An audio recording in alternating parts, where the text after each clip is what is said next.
So by day 5, you don't have to sleep so upright now. Things are a little easier, so you can opt for the 45-degree angle if that's better suited to you. By this time, most of the swelling has gone down.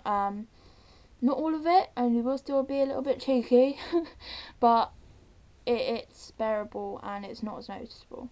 Although the bruising is very noticeable and very sore, so mind if you put on foundation. I wouldn't suggest doing foundation, even though that might make you feel a bit better about your appearance.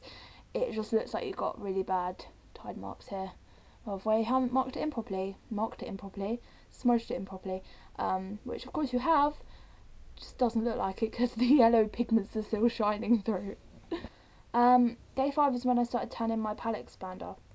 So a couple of tips: take pain medication before, like half an hour before tanning it. Even though the first day of tanning it is the easiest and the least painful and the least pressure, honestly, hand on my heart. It's getting tougher as the day goes on, actually, for me personally. But on the first day, literally, you've got nothing to worry about. If you're self-conscious of your bruising and your swelling, put on a scarf.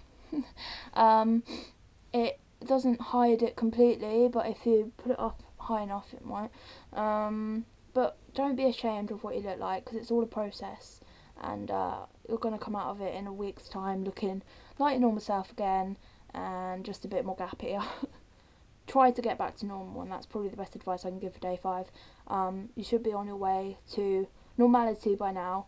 But if you're not, don't worry, it's not the end of the world. That was it for day 5. Click here for day 6.